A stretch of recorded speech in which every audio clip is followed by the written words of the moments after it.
Welcome दोस्तों। जैसा आपको पता है हम आज यहाँ पे पढ़ने आए हैं Newton's law of motion NLM। ठीक है, इसके पहले हम लोग क्या क्या पढ़ चुके हैं। अभी तक हमने वो चीज़ पढ़ी थी जिसमें हम लोग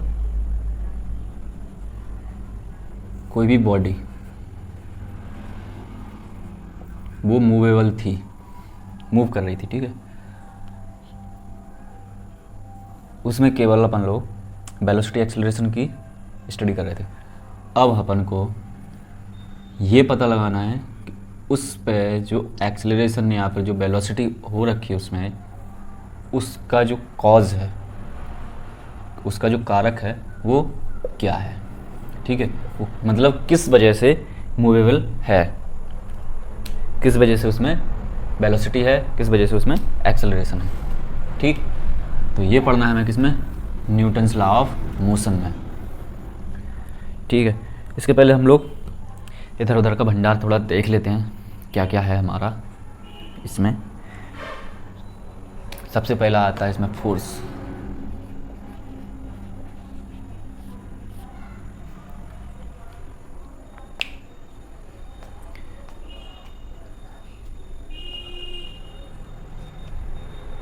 तो फोर्स हमारा होता क्या है, किसी भी वस्तु पर धक्का लगाना या फिर उसको खींचना। ठीक है, उस वस्तु पर बल लगाना कहलाता है। ठीक है भाई, ये कोई ऑब्जेक्ट है, वस्तु, इस पे कोई बल लगाकर हम इसको पुल कर रहे हैं, खींच रहे हैं, या फिर इस पे कुछ धक्का लगा रहे हैं, पुश कर रहे हैं। ठीक, तो अब ये कर क्या रहे हैं भाई, हमने पुल लगा दिया, इसको छोड़ दो, पुल लगा लो, चाहे पुश कर लो या फिर चाहे दोनों लगा लो। तो ये करेगा क्या, आपका ऑब्जेक्ट था, ठीक है, ये वाला,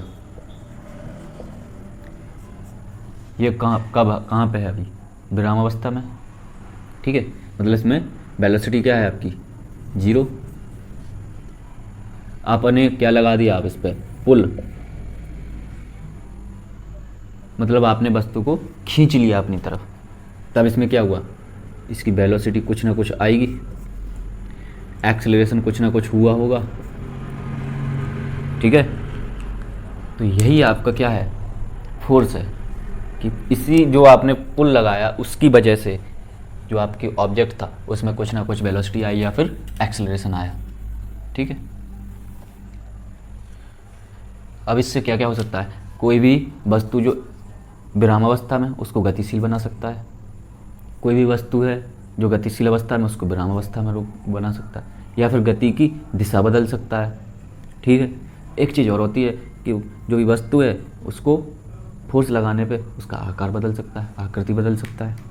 कोई स्पंज ले लो, स्पंज को दबाना, उस पर फोर्स लगाना, क्या उसका शेप चेंज हो जाएगा। जब उसको रिलीज करोगे फिर से आपका सेम उसमें आ जाएगा पोजीशन में। ठीक, तो ये तो था आपका फोर्स। फोर्स का मात्रक होता है न्यूटन। ठीक है, ये होता है आपका किलोग्राम मीटर पर सेकेंड स्क्वायर। ठीक है, ये होता है आपका किलोग्राम मीटर पर सेकेंड स्क्वायर, इसको आप डाइन में भी बोलते हैं।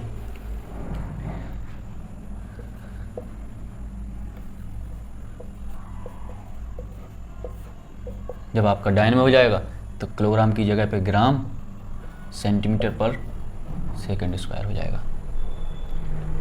ठीक है, और जो आपका 1 न्यूटन होता है 10⁵ डाइन। ठीक है, अब ये कैसे निकालोगे, अरे कुछ नहीं यार, किलोग्राम को ग्राम में चेंज करोगे 10⁵ आ जाएगा, और मीटर को सेंटीमीटर में चेंज करोगे 10⁵ आ जाएगा। ये जुड़ के क्या हो जाएगा, 10⁵ ठीक है, ये तो था हमारा फोर्स। अब इसमें भाई साहब बोल देते हैं कुछ नहीं, कथा है, पढ़ लो। ये बोल देते हैं भाई साहब कि हमारा जो फोर्स होता है बहुत ही टाइप का होता है भाई। हमें जो इसमें पढ़ना है कांटेक्ट फोर्स, संपर्क बल।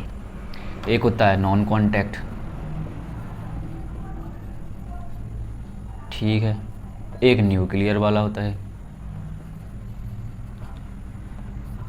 ठीक है, एक वीक होता है। तो हमें इन सब की कोई अभी ज़रूरत नहीं है, हमें केवल पढ़ना है कांटेक्ट फोर्स। और नॉन कांटेक्ट में होता है आपका ग्रेविटी, ग्रेविटी हो गया, इलेक्ट्रोस्टैटिक्स हो गया,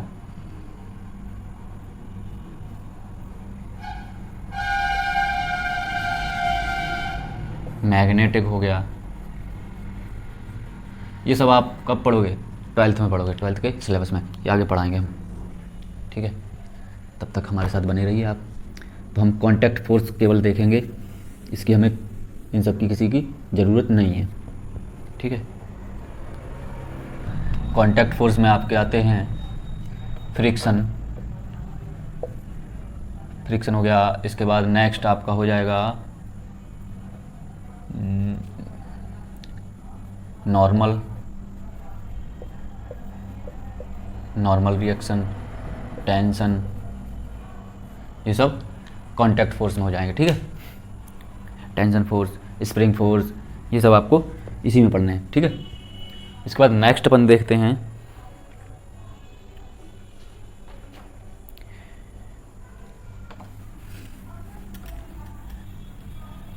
न्यूटन्स लॉ, NLM, इसको शॉर्ट में बोल देंगे NLM, Newton's law of motion. तो इसमें फर्स्ट लॉ है आपका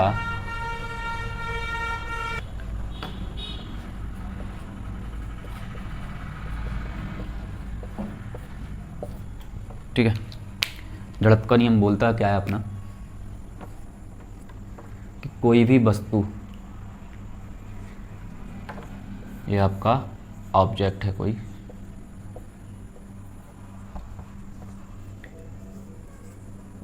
अगर ये मूवेबल है, गतिशील है, ठीक है, v वेलोसिटी से आगे बढ़ रही है, तो ये v वेलोसिटी से, ये जो ऑब्जेक्ट दिख रहा है आपको, ये v वेलोसिटी से तब तक आगे बढ़ता रहेगा, ठीक है, तब तक आगे बढ़ता रहेगा जब तक कि इस पर कोई वाई फोर्स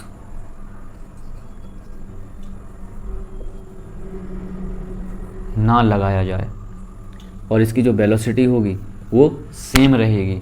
अगर इस पे आपने कोई एक्सटर्नल फोर्स लगा दिया तो ये अपनी जो भी डायरेक्शन होगी या वेलोसिटी होगी, जो एक्सेलरेशन होगा, कुछ भी हो, मतलब जो भी होगा वो फोर्स के अकॉर्डिंग चेंज करेगा, जो कि आपका एक्सटर्नल फोर्स होगा। एक बात ये मान लो, आप जा रहे हो रास्ते में, रास्ते से चले जा रहे हो, ठीक है, बड़ी मस्त अपनी मस्ती में जा रहे हो, पीछे से सांड आया दौड़ते हुए। अब आपने कहा कि क्या करें क्या करें, आपने डायरेक्शन बदली, वेलोसिटी बदली, एक्सेलरेशन बदला आपका। क्या, क्यों बदला? जो इसका कॉज था वो क्या था? बाह्य बल। बाह्य बल कौन सा था?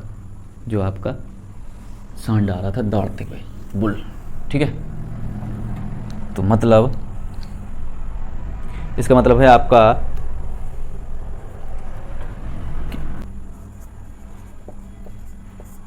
है आपका प्रत्येक वस्तु अपनी अवस्था परिवर्तन का विरोध कर देगी।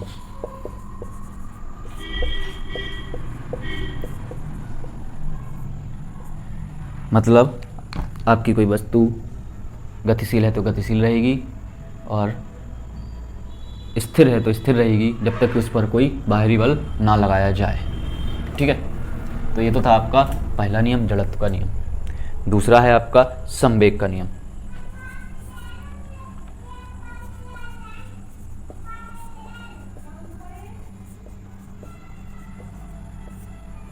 संवेग का नियम कहता क्या है कि कोई भी वस्तु है उसमें संवेग परिवर्तन की दर उस वस्तु पर आरोपित बाह्य बल के समानुपाती होती है। ठीक है, जैसे संवेग को रिप्रेजेंट करते हैं P से,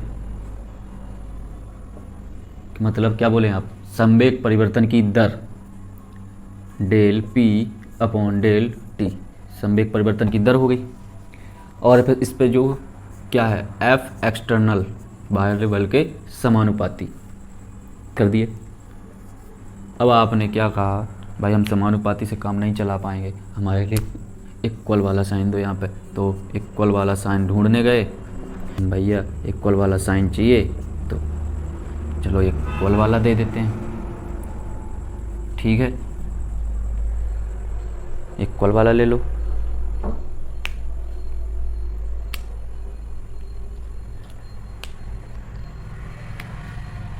तो ये क्या होता है आपका P, इसकी जगह पे डेल D ऑफ M भी, क्योंकि आपका संवेग क्या होता है, mass into velocity, mv upon dt। तो ये क्या बन गया आपका, m बाहर आ गया, dv अपॉन dt। जब dv अपॉन dt को देखोगे तो ये कुछ कुछ जाना पहचाना लगता है अपना पुराना दोस्त, एक्सेलरेशन जिसको बोलते हैं। तो f एक्सटर्नल हो गया आपका मास इंटू एक्सेलरेशन।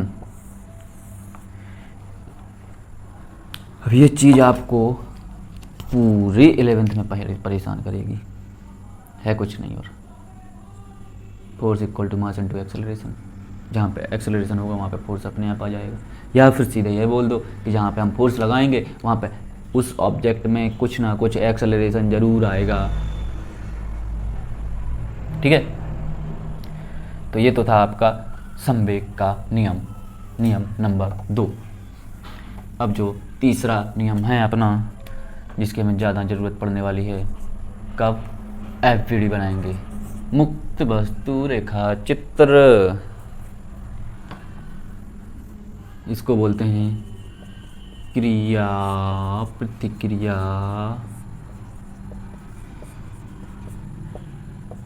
का नियम। बस यही समझ लो कि हमारे बापूजी को, मतलब समझ लो महात्मा गांधी जी को, उनको गलत साबित कर देता है यहाँ पे, मतलब उनका विरोध कर रहा है सीधे सीधे सरासर। मतलब कि किसी ने आपके गाल पे मारा तो आप उसके गाल पे भी मारो, मतलब ये ऑब्जेक्ट है, ठीक है भाई मान लिया, ये आप हो, ये आप इसको धक्का दे रहे हो, ठीक।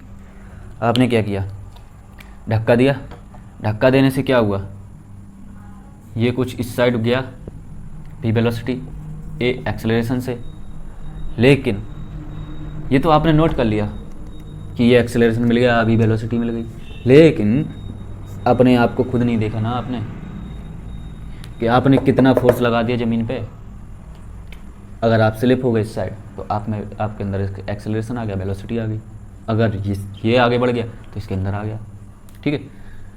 तो मतलब आपने जितना फोर्स आगे लगाया उतना ही फोर्स आपने ज़मीन पे लगा दिया, ठीक है। तो क्या हुआ, जैसे ही आपका फोर्स इस पे लग रहा था उतना ही फोर्स आपने ज़मीन पे लगाया। ये इंस्टेंट हो रहा है, इंस्टेंट का मतलब दोनों एक साथ हो रहे हैं, इसमें कोई टाइम लैप्स नहीं है। और जो इसकी डायरेक्शन है, जो इस पे लग रहा है वो इस साइड लगेगा, और जो इसकी डायरेक्शन है वो विपरीत लगेगा, ठीक है। मतलब कि जो आपका फोर्स लगेगा वो इक्वल लगेगा लेकिन अपोजिट डायरेक्शन में लगेगा। अब आते हैं अपन मुक्त वस्तु रेखा चित्र, इसको बोलते हैं FVD। हमें तो लगता है इसका एक अलग से चैप्टर होना चाहिए, मतलब अलग से लेक्चर होना चाहिए। फ्री बॉडी डायग्राम, ठीक है। इसमें देखते हैं सबसे पहले सबसे सिंपल छोटा सा क्वेश्चन करते हैं। ये आपका सरफेस है, ये आपको हमेशा मान के चलना है कि आपका सरफेस है। इस पर रखा है कोई एम, ठीक है। अब इसमें करना क्या है, इसको मान लो कोई पॉइंट जो आपकी वस्तु है। अब यहाँ पे जैसे इन्होंने बोल दिया कि यहाँ पे कोई मोटर कार है, तो यहाँ पे कोई क्या मोटर कार लेके आके बनाओगे, नहीं ना, उसको एक पॉइंट मान लोगे, मतलब जो हमारा उसको शो करेगा कि हम मोटर कार यहाँ पे है, ठीक है। ये मान लिया हमने एम है, एम। इस पे देखो एक फोर्स नीचे को लग रहा है, वो क्या है, एम इंटू जी, ठीक है।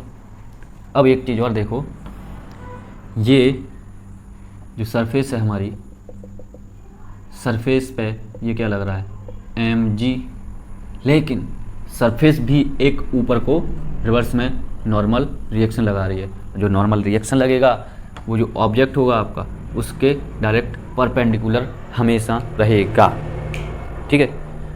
तो यहाँ पे क्या हुआ, एम जी ए, नॉर्मल रिएक्शन ऊपर की ओर, ठीक है। तो ये हो गया आपका एफ बी डी, मतलब उसको जो भी आपकी वस्तु है उसको हवा में टांग दो अलग अलग करके, ठीक है। दूसरा क्वेश्चन देखते हैं। इन्होंने कहा नहीं भाई हम एक पे नहीं मानेंगे, चलो एक M1, इन्होंने दूसरा M2 ही रखवा दिया। अरे वो सिमेट्रिकल है भाई साहब लोग, ठीक है। अब क्या होगा, अब इस पे देखो, सबसे पहले M2 को करो अलग, फिर M1 को करो अलग। M2 पे देखो क्या क्या लग रहा है, M2 पे नीचे की ओर M2G लगेगा, ठीक है। अब देखो M1 पे क्या लग रहा है, M1G, इसी के साथ में M2 का वेट है इस पे, तो M2G लगेगा।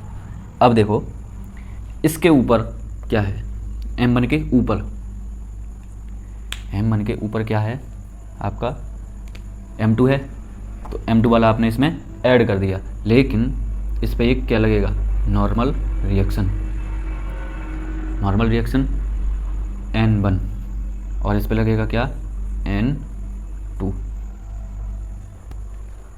ठीक है। अब कई कई जगह आपको M1 का ऐसे भी मिल जाएगा, M1 यहाँ पे M1G और यहाँ पे N1, और अब जो से ऊपर वाले से जो आ रहा है M2G, वो ऐसे में यहाँ पे N2 लगा देंगे, ठीक है। ठीक है, या तो आप ये बना लो या ये बना लो, दो में से कोई किसी में दिक्कत नहीं है, ठीक है। अब नेक्स्ट देखते हैं अपन, एक गोला। गोला में कैसे बनाओगे, गोला में हमेशा सेंटर से पास होकर करेगा, चाहे आप ऐसे में कर दो गोला को, चाहे ऐसे कर दो, चाहे ऐसे कर दो, कैसे भी रख दो। यही मान लो तीनों डायरेक्शन से ये शंकु में रख दिया हमने गोला को। इस पे एफबीडी बनाओ, थोड़ा हैवी हो गया, बनाते हैं, देखते हैं अपन। 1 2, ये सरफेस नंबर 3, इसका जो वेट है वो m है, ये लगेगा आपका नीचे की ओर mg, ठीक है। अब इस पे यहाँ से एक ये फोर्स लगेगा N1 फर्स्ट सरफेस से, सेकंड सरफेस ये है आपकी, इससे ऊपर की ओर रिएक्शन लगा दो, ये क्या लगेगा N2, एक सरफेस आपकी थर्ड ये है, ये आपका सेंटर से पास होगा N3, ठीक है। अब चाहे आप इनको साफ कर दो, ये हो गया आपका FBD, किसका, इस गोले का, ठीक है। अगर इसमें कोई दिक्कत आ रही हो हमसे भाई पूछ सकते हो, ठीक है। इसके बाद देखते हैं अपन पुल्ली, ये है मासलेस पुल्ली, इस पर कोई मास M1 लटक रहा है और इस पर कोई मास M2 भी लटका दिया। ये पुल्ली भी तो कहीं लटक रही होगी, ठीक है। अब इसमें देखो क्या आएगा, टेंशन। ये वाली टेंशन नहीं, इसमें टेंशन रस्सी में आती है, जो ये रस्सी है, ठीक है। जो हमारी रस्सी है इसमें हम हर जगह लगभग 90%, 99 वही मान लो 95% केसों में ये मान के चलेंगे जो हमारा रस्सी है वो मासलेस है, और जो पुल्ली है वो भी हमारा फ्रिक्शन लेस है, ठीक है। अब देखो सबसे पहले इसको काटो, इसको काटो, इसको काटो, ये क्या हो गया, अलग अलग हो गए। तो पहले M1 फिर M2 फिर यहाँ पे पुल्ली, ठीक है भाई साहब। ये नीचे को Mg, ऊपर को क्या लग रहा है, टेंशन T1 इसमें, और इसमें ऊपर की ओर T2, नीचे की ओर क्या लग रहा है M2G, ये M1G, ये M2 और ये T2। अब किसी किसी को ज़्यादा याद आ रही होगी कि T1 और T2 तो सेम रहेंगे।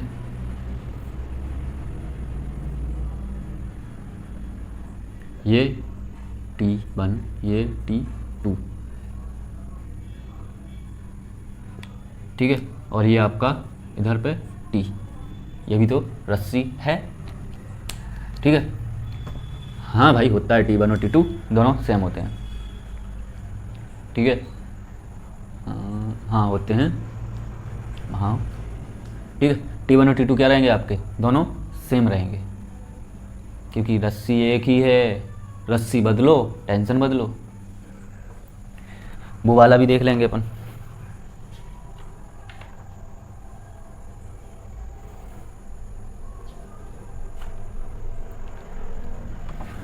हम यहाँ पे केवल FBD के हिसाब से देख रहे हैं, ठीक है, कि T1 हमने T1 और T2 को अलग अलग माना है, दोनों सेम भी हो सकते हैं, ठीक है। इसके बाद नेक्स्ट क्वेश्चन देखते हैं अपन इंक्लाइंड प्लेन पे। इंक्लाइंड प्लेन है कोई, इस पे हमारा क्या, ये M मास रखा है, इसका बनाओ FBD।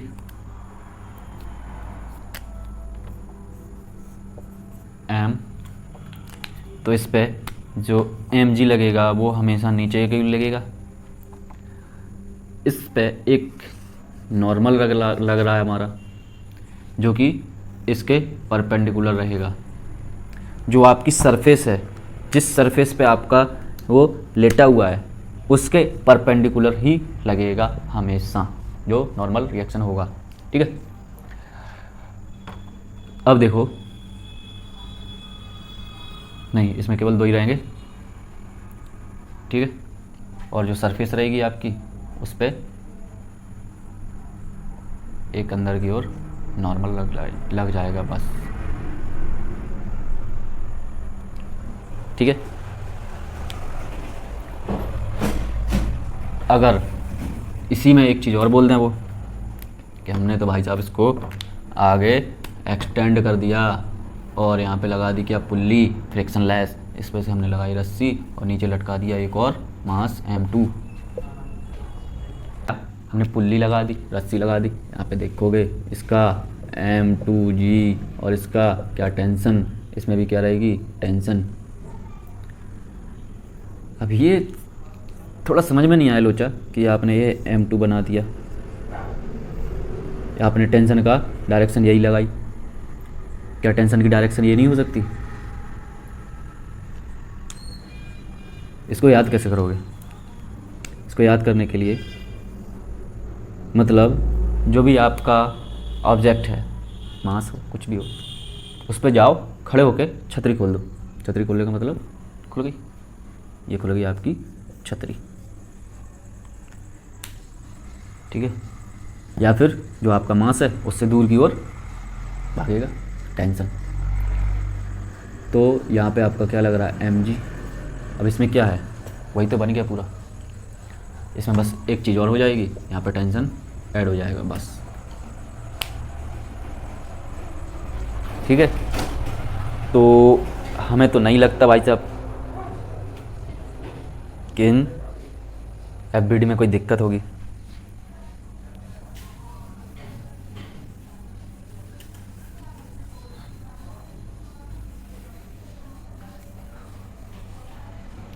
अब यहाँ पे देखोगे जो हमें फोर्स पढ़ने हैं, दो टाइप से पढ़ने हैं केवल, स्टैटिक और डायनामिक। स्टैटिक का मतलब है, मतलब जो स्टडी हमें करनी है, स्टैटिक और डायनामिक, दो स्टडी करनी है हमें। स्टैटिक का मतलब है जब आपका पूरा का पूरा निकाय इस रुका हुआ है, स्थिर है, ठीक है, और जब आपका पूरा का पूरा निकाय मूवेबल है,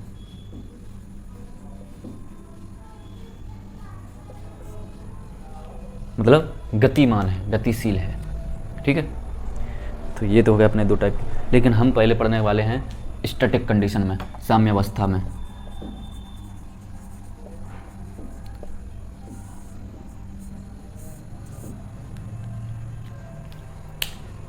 मतलब जो दो टाइप की साम्यावस्था पढ़नी है हमें, वो स्टैटिक में पढ़ेंगे हम। ठीक है, तो इसमें है क्या,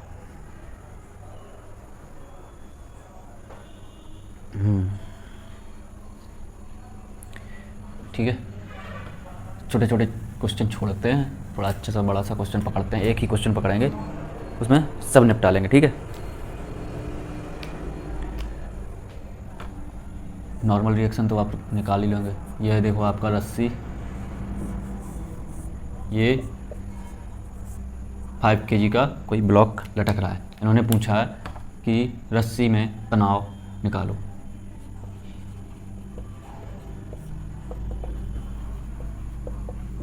टेंशन इन केबल क्या होगा, इसका बनाओ एफबीडी, इसको तोड़ दो, अलग कर दो। 5 kg, इसको नीचे ले जाओ तो mg रहेगा, ऊपर ले जाओ तो छतरी खोल के अपना टेंशन बैठा रहेगा। भाई यही तो टेंशन बताना है। अब देखो mg लग रहा है, mg का मतलब क्या हो गया, 5 × 10, यही लग रहा है नीचे की ओर। अब इस 5 kg को देखो, इस पे कोई और चीज़ है, कुछ और है, ढूंढो। हमें तो नहीं दिख रहा भाई साहब, हमें तो केवल ये mg नीचे दिख रहा है, टेंशन ऊपर दिख रहा है। अगर इसको साम्यावस्था में चाहिए, मतलब कि आपका ये वेलोसिटी ना रहे इसमें,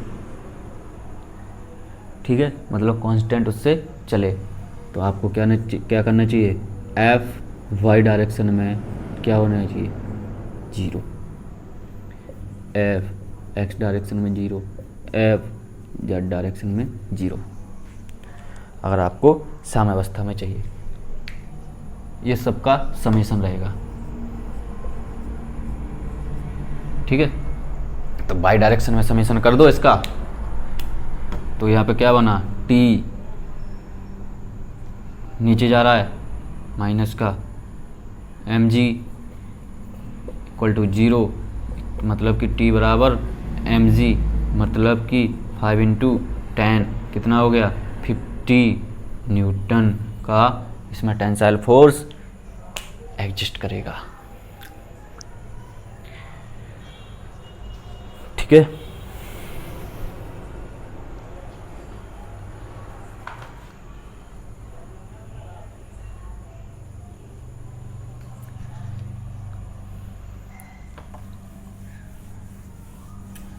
अब नया क्वेश्चन एक और है कि ये कोई आपकी दीवार है, इसमें इन्होंने एक ब्लॉक रखा है 5 kg, इसके साथ में एक और ब्लॉक रखा है 3 kg। यहाँ से कुछ फोर्स लगा रहे हैं, तो इन्होंने पूछा है नॉर्मल रिएक्शन।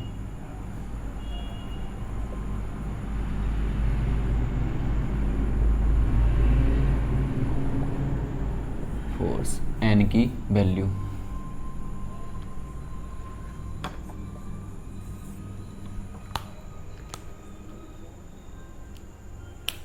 ठीक है।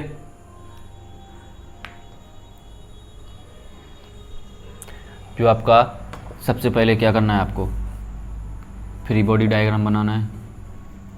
3 kg ये हो गया, 5 kg ये हो गया।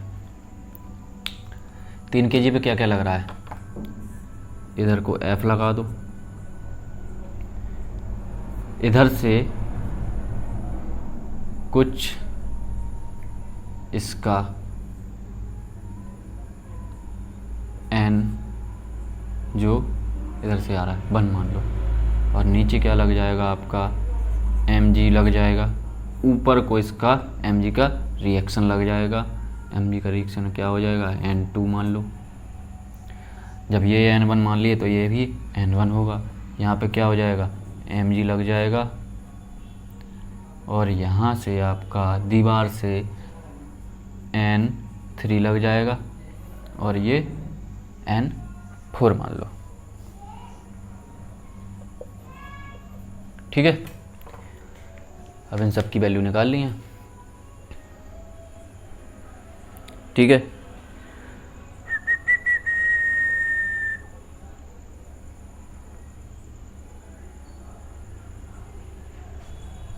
यहाँ से देखो F y equal to 0, F x equal to 0 करो, समेसन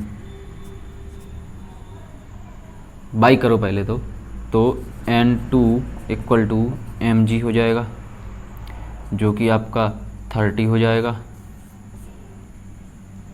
n2 की वैल्यू, ठीक है। यहाँ से f इक्वल टू n1 हो जाएगा। अब n1 इसमें जाएगा, ये तो इसका देखो सॉल्व हो गया, नॉर्मल रिएक्शन इसके निकाल लिए। अब यहाँ पे जाओगे तो n1 इसका है, तो n1 इक्वल टू n3 हो जाएगा, इक्वल टू f के, जितना भी आपका फोर्स लगा रहे हो, f की वैल्यू कुछ भी कर लो यार, ठीक। अब बाई डायरेक्शन में लगाओगे तो n4 की वैल्यू क्या आ जाएगी, mg होगा कितना, 5 × 10, ये हो जाएगा 50 न्यूटन। सब सिंपल है, केवल क्या करना है आपको, FBD बनाना है, फ्री बॉडी डायग्राम, मुक्त वस्तु रेखा चित्रण करना है आपको ढंग से।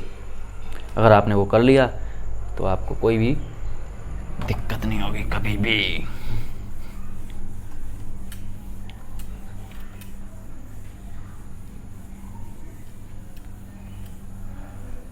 ठीक है, इसके बाद अपन देखते हैं नेक्स्ट पुल्ली वाला एक क्वेश्चन कर लेंगे।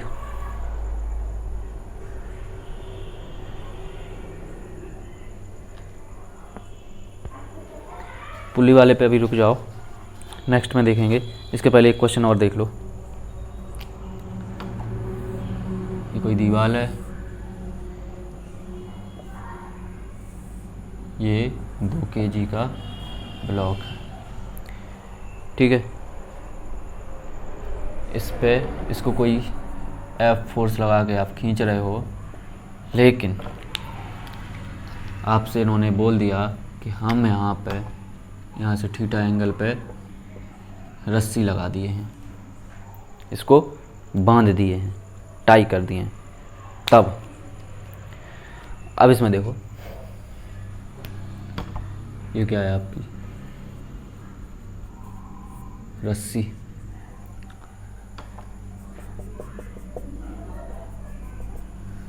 अब इसमें इन्होंने पूछा है नॉर्मल रिएक्शन बताओ, ठीक है भाई, सब बता देंगे। सबसे पहले क्या करो, 2 kg को उठा के अपने पास बिठाओ, उनसे पूछो बेटा तुम्हारे ऊपर क्या क्या जुर्म हुए, तो वो बताएंगे भाई साहब सबसे पहले तो हमारे पास आए mg। चलो हमने कहा ठीक है भाई साहब, उन्होंने कहा भाई mg आए तो हमारे साथ n भी आ गए, नॉर्मल रिएक्शन ऊपर को आ गए, n1 मान लो इन्होंने। ये बोले भाई साहब कि हमारे यहाँ साथ और अत्याचार हुआ, बगल से भी आ गए।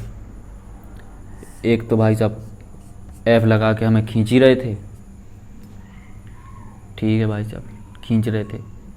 एक और आ गए, जब ऐप लगाए तो इन्होंने पीछे को खींच लिया। N2 मान लो। बोले भैया हमें यहीं पे नहीं छोड़ा इन्होंने, इसके बाद हमारे साथ एक और जुर्म कर दिया, थीटा एंगल पर टेंसाइल लगा दिया। तो चलो भाई हमने वो भी मान लिया। तो जब हम इसको टी को सॉर्ट आउट किए टेंसाइल फोर्स को, तो टेंसाइल फोर्स भाई इसमें आके और ऐड हो गए। ये क्या जाएगा, तो एक तो लगेगा हमारा इस डायरेक्शन में टी, अगर वो चिपक गया तो कॉस थीटा, और ये टी साइन थीटा, ठीक है।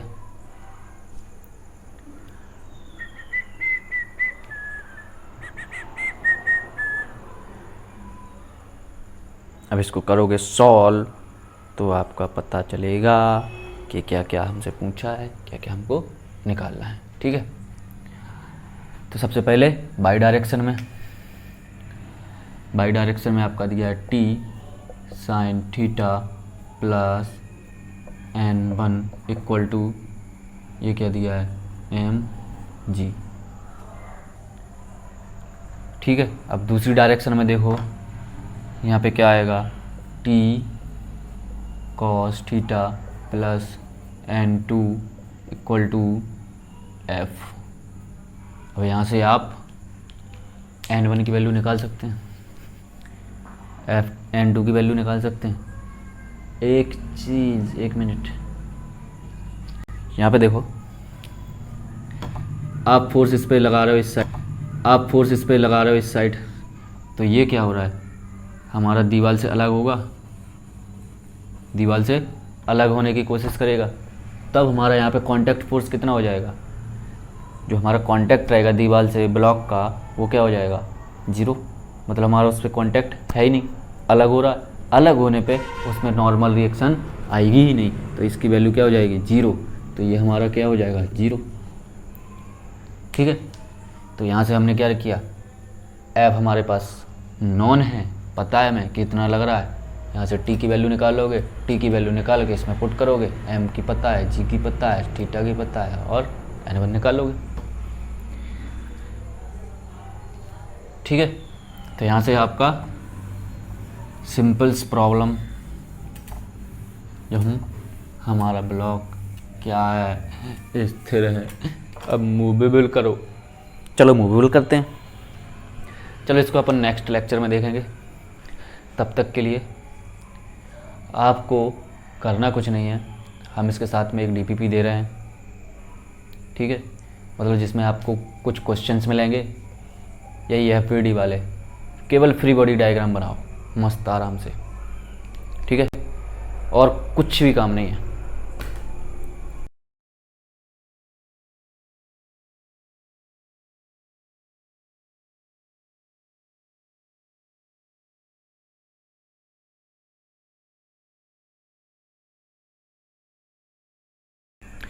एक चीज़ और, आप लोग आते हो, देखते हो, चले जाते हो, हमारे चैनल को सब्सक्राइब तो करते ही नहीं हो, ठीक है। थोड़ा सब्सक्राइब कर दो, हम भी मुस्कुरा लें, आप भी मुस्कुराओ, ठीक है।